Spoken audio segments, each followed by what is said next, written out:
you have to almost put on the hat as the person who wants to acquire the business as like a banker. Right. Does your right. business fit the needs that I'm looking for? Kendro, you had brought up the idea of the rules, the SOP changing for business acquisition. So it went, was that SOP or was that DIME? No, SOP. SOP. Yeah, yeah. And so now, so you can get an SBA loan. Is this what that means? You get an SBA loan for purchasing a percentage of a business. Does it have to be a certain percentage, or can it be less than 50? Or so it's anything that's 20% or more, right? Okay. You need to have a personal guarantee. Okay. Right. So I'm not sure on what the percentages are. Sure. It's kind of one of those things that they made these changes, but I haven't worked any deals through them yet. Yeah, it's still that fresh. Right. Yeah. Sure. Yeah. Okay. So it's to my understanding, and so they came out with it over the summer, and then it was just so confusing, and then they came out with more verbiage on trying to make it clear. Would that apply for, let's say, accounting firms and law firms, where if you're made a partner, you have to buy into the equity of becoming a partner? There's two types of partners. Yeah. There's a partner where you're just a partner in name. Yeah. And then there's a partner where you're an equity sharing partner. Yes. Revenue sharing partner.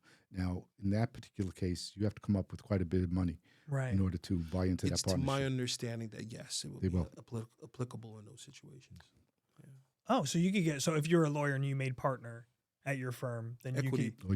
Or you're offered that. Yeah. Right. If you're offered that, then you could go and get a loan to cover the costs to be able. Wow. Now, do you have to incorporate in order to do that? Do you need it? Yeah. Well, the thing about that, though, too, let me see. Now that I think about it. So can it be done? Yes.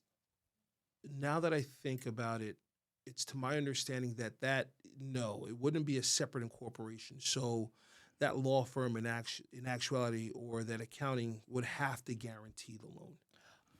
So and that's not going to happen. And that's Let's be real. So those are kind of the nuances that it's like, hey, it looks great, but in all actuality, is it viable? This is more along the lines of I want to start Matt's video store. Okay. And I see Jeff's video. Jeff is, let's take out the whole franchise component to this. And Jeff's video store is there, and he's like, I'm cool. I'm ready to retire. I just want to hit the golf course, and call my life good. And I'm like, I want to buy your business. Yeah. So if I'm doing that, what are some of the key things that I need to be looking out for, or keeping my eye on? Because I'm going to be coming to your doorstep. And so how do I plan for that effectively? Like, what's my steps? Yeah. It's like when they come to us that they're looking to buy a business. Yep. Basically, I say, have you looked at the tax returns from the business? Yeah, absolutely. And they say, why do I need that? I said, you got to be kidding me. It's the same. It's the same reason that Kendro wants to see your tax returns for the past 3 years. Yeah. You know, and so you want to do that. So now it's like you have to almost put on the hat as the person who wants to acquire the business as like a banker. Right. Or like, or do you fit the needs? Like, does your business fit the needs that I'm looking for? Right. I had a client that was looking to buy a laundromat. Okay. For some reason, I've got about a half a dozen of those clients. I don't know why everyone's into laundromats all of a sudden. We'll get a washing machine. But so I said, did you get the tax returns yet? And he says, no, I'm actually going through a broker. I said, okay, but you still want to see the tax returns. I'll look them over for you if you want, as your business advisor. He says, well, we were told that he shows losses every year because it's a cash business. I said, well, sounds like a great investment. You're not going to be able to get a loan. Yeah. That's all there is to it. You because then that's exactly what you're going to look at. Yeah, that's exactly. You're going to be. I'll take it a step further. Sometimes that you have people that are experienced in these industries, and there are nuances to the industry. I remember talking to a gentleman a couple of years ago, and he wanted to buy a pizza shop. And I'm like, okay, great. I'm just going to need to see the tax returns. He's just like, I'll send you the tax returns. You're showing losses, but I can tell, like I'm parked outside. I see how many boxes are coming out, and I can tell that it's, generating revenue, and he's doing this. And I'm like,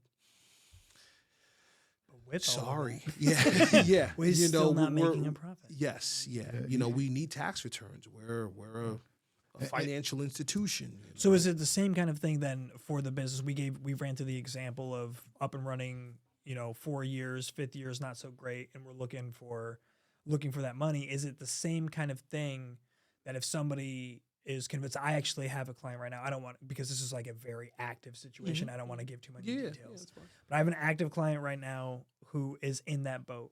It's him and his brother, but the ownership isn't necessarily perfectly clear, but it's the brother has an immense amount of expertise in this field, and he also has let's just say he's well connected with current clients. Okay. Like he's working like a side job doing this thing. And then I made them walk me through, and I was like, no. I'm not even going to send this to a bank because the business that they're looking to acquire has been showing downward. It was profitable, but then the margin shrunk and shrunk and shrunk, and now it's negative. Why do you want this? Yes. Yeah. And so they start talking about like location and the guy's doing these things wrong. And I'm like, I need more. Like we need to have a sit down, full on conversation about this. And then they broke down. He's like, listen, I can cut this many dogs a day, right?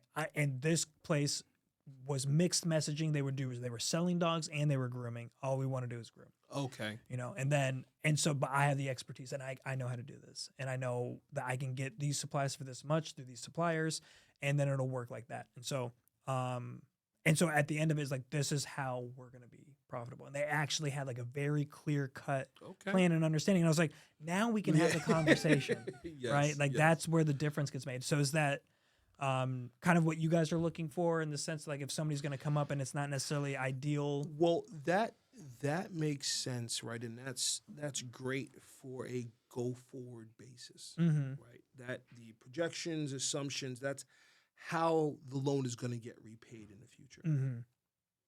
The problem that SBA is going to have is because there needs to be a valuation or justification for the loan amount, right? So let's just say it's $100,000 to buy that business, but you're operating at a loss.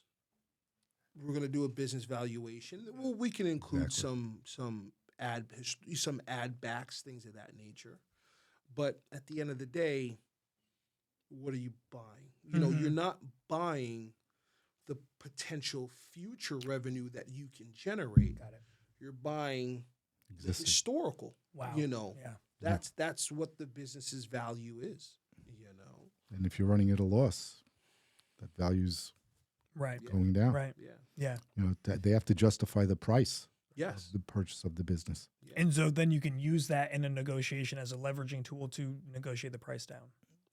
Potentially. You could. But you could. But, again, if there are losses, then the price is zero. So how, it's one thing if they're buying, let's just say if there was equipment, right? So you have the business, goodwill is maybe there might be some goodwill, but, you've got that, but you've got equipment. Let's just say it's very equipment, orientated.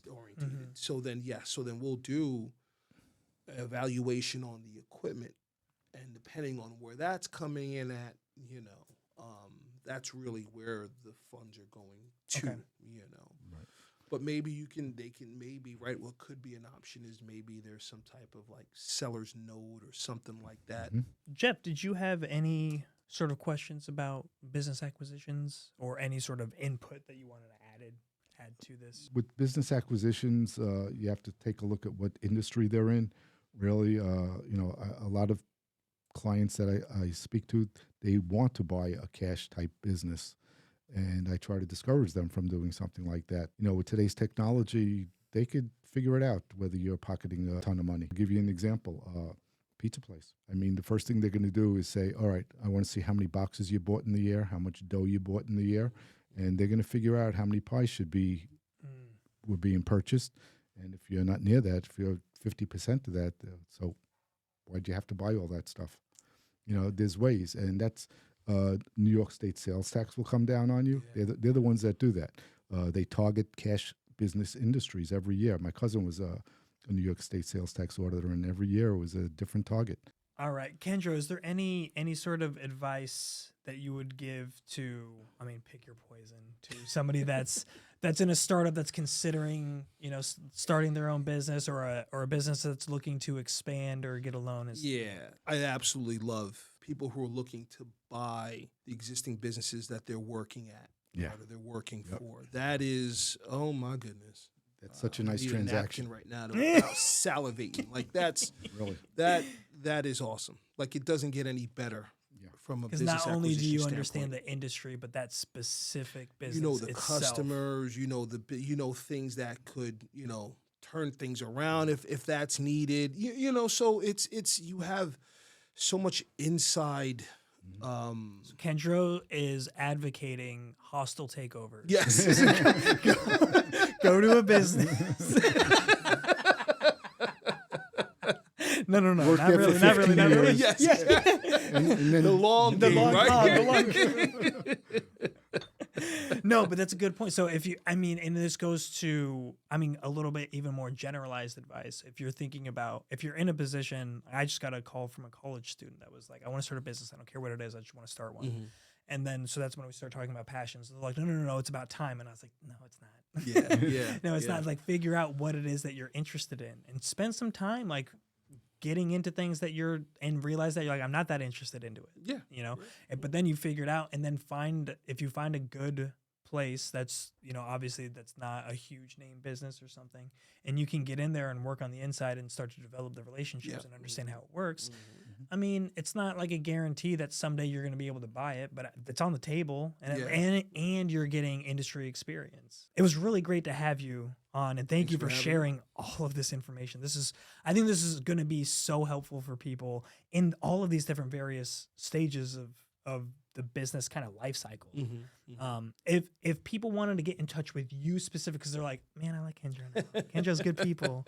They want to get in touch with you or work with you. How would they make that happen? Yeah, sure. So my email is Kendro, Kendro, _Benjamin, Benjamin. It should be on the screen. If not, we have failed in editing. @dime.com. So feel free to email me there. Perfect.